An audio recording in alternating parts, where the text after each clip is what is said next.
literally feels like it's crushing my soul. Number one is that you need to accept this season. Acceptance is not about giving up, but it's about also not fighting every second the season you're in. You're still going to be the CEO of this probably, but you don't have to do it all. It's about a little bit more uninterrupted time. And so you're not failing at all. Welcome to the Feel Good Club podcast. This is the place where ambitious working moms with challenging neurodivergent children stop feeling like they are failing and believe they are a great mom without giving up work that lights them up. You will learn how to elevate your well-being and create a positive, aligned life. Whether you're here to hear expert interviews or inspiring talks, this is your space to learn and grow. I'm Tia Graham, mom of 2 neurodivergent kids, keynote and TEDx speaker, best-selling author, and founder of the Feel Good Club, a community for working moms with neurodivergent kids. I am an expert in the science of happiness. This show is here to help you feel grounded, confident, and connected to yourself and others. I know you're gonna love it. Thank you for being here. Let's dive in. Welcome back to the Feel Good Club show. I am so glad that you're here. And I want you to know that I see you, whether you're in your car, working out, at home, overwhelmed, stressed out, whatever's going on. I see you and I want you to know that you're doing great. This is kind of a heavy topic. And it's something that is really, really hard, but I want to give you some useful takeaways that I know are going to be valuable because it's what has helped me. So imagine you are on a really important work call. Maybe it's with a team member, maybe it's with a client, and then you hear screaming upstairs, and it is loud.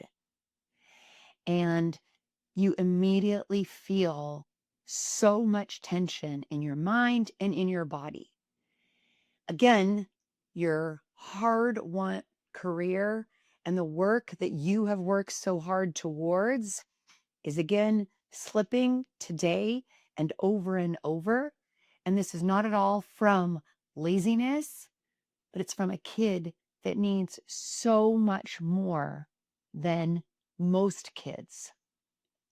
And I promise that I'm going to talk to you today about what you can actually do about this when your work is being extremely affected by the huge needs of your child. I've been there.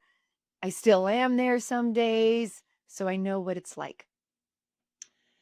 The problem is that you and I are raising high needs neurodivergent children, and this is a second full-time job that takes massive emotional, right? It's a huge emotional load, the invisible and mental load, and then the physical load of doing it. And this job does not give you any PTO. And then there's the career fallout, missed meetings, declined opportunities, which are so, so hard when you're ambitious and you have big goals and dreams like I do. And you're also always feeling so distracted at work because there's this full-time, really important second job. It is so hard watching peers advance while you are treading water or maybe even feel like you're going backwards. And this isn't, a short phase. This season can last years and years and years. So this is not at all a time management failure. This is an unequal load problem. And this invisible labor of appointments, coordination, meltdown management, this doesn't show up on your calendar. And you may have, like me, other kids as well. And this is not about just getting organized. And this all the organization and the prioritization and productivity tips, all of them in the world don't fix a 5 a.m. nervous system crisis or constantly being interrupted during the day. And this is also about grief for the career that you thought you were going to be able to have. And capacity problems need structural fixes, not just more willpower on your part. Let's take a quick pause for something that can really support you. If you constantly question if you are failing after a hard day, when you reacted to your child when they were having a meltdown, I have a free resource for you. It is my 5-minute self-connection practice that interrupts your shame spiral. You get my 4-step practice, a simple PDF, and a 2-minute audio for when you want to listen for additional support. The replay of the meltdown and how you reacted is not proof that you failed. It's proof how much you care and you love your child. To get this free tool, just go to tiagraham.com/practice. That's tiagraham.com/practice.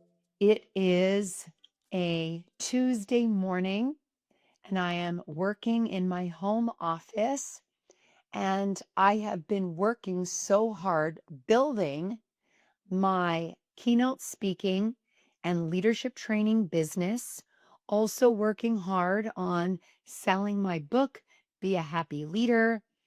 And for years, I have dreamed about being a keynote speaker, a motivational speaker. And I am on the phone with a company in San Francisco, and I've been working really hard on getting this new client. And they are asking me to come speak next month in San Francisco. My daughter is not able to go to school. She's having to do homeschool. And I have a teacher, but in addition to academics, she's struggling with emotional regulation, with panic attacks, with so much dysregulation. This is affecting my husband, my other daughter, and myself. And I have to tell this client that I'm so sorry, I can't come and be your speaker. As I am saying these words, my heart is shattering in a million pieces. I have always been ambitious. I have always wanted to work hard, and I've always felt that work brings me so much purpose and meaning. And ambition and title and everything also has been a huge part of my identity. Having to say no to this perfect opportunity literally feels like it's crushing my soul. And then I feel guilty that I feel bad for not wanting to spend more time with my daughter. And all of this just compounds, and I feel frustrated and resentful and overwhelmed and really angry, to be honest. And it sucked. It really, really sucked. And this was my life for many years. I could say yes to some things, but I had to say no to a lot of things. And it honestly was crushing. So if this is you right now and your work is being severely affected by the extreme needs, I want to share 3 things that have really, really helped me over the past 6 years. Number 1 is that you need to accept the season. Radically accept the season you're in, and this season might be a long season. Accept that you are not going to be able to work the way that you thought you could. and accept the emotions that you're feeling, right? If you're feeling angry, if you're feeling resentful, if you're feeling discouraged, if you're feeling angry, if you're feeling frustrated, these are all congruent. These emotions make sense. Acceptance is not about giving up, but it's about also not fighting every second the season you're in. And I didn't do this very well for years. So I hope that this is helpful for you, right? Name the emotions, talk about the emotions, journal about them. This is going to help you accept the season. Tip number 2 for you is to share the load with your partner and with your nanny if you have help. So this is about a real division of labor, not just helping out with tasks. Bringing to light, and for me, I put it on an Excel spreadsheet, bringing to light the map of all of the labor and thinking through, and I love Fair Play. If you have not read Fair Play, read that book about like the ideation of everything, the planning of everything, and then there's the execution. And you can have your nanny and your partner truly take some of it. You're still going to be the CEO of this probably, but you don't have to do it all. So, figure out what you can delegate and delegate. And tip number 3, and I didn't do this every day, and I certainly didn't do this every week, but I sometimes would work when my children were sleeping. So this means going to bed when they go to bed at a flippin' boring time, like at 9 p.m. And then getting up, setting my alarm for 5 or 5:30 and maybe doing 30 minutes or 1 hour, if I was lucky, 90 minutes of work before your child or children wake up. Other people can do this after their kids go to bed. I was never able to do that. But because your day is so interrupted and because your day is so limited, just creating 30 minutes or 45 minutes of work time sometimes made me feel like I had a little bit more agency. And this is not about extreme hustle because you're not in the season of extreme hustle. It's about a little bit more uninterrupted time. All right. So I hope 1, 2, or 3 of those can help you if you're struggling with this problem right now. And this is not like you can handle both perfectly, right? Like you can have this thriving, huge career right now, and you can be this full-time caregiver to everything your child needs. It's about, do you have some support during this season? And are you acknowledging and accepting that this is the season that you're in? And the problem was never about your ambition. Don't ever question your ambition and your dreams and the fact that you are high achieving, just like me. The problem is that you are carrying 2 huge full-time jobs, mostly alone. And so you're not failing at all. You are not failing. So what I want you to do is I want you to just pick one of my tips and take one small action this week. And I invite you to share with me what is working.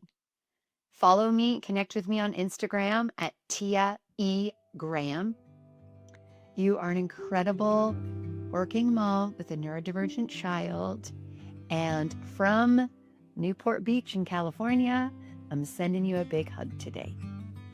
See you next time. Thank you for joining me on the Feel Good Club show. I hope today's episode left you feeling inspired and equipped to take on your day with confidence, self-love, and a little more joy. If you enjoyed this episode, please subscribe, leave a review, and share it with your fellow ambitious working moms with neurodivergent kids. Remember, you are not alone on this journey. We're all here to support each other in growing, healing, and acceptance. Until next time, take care and be hopeful. And remember, prioritize your happiness.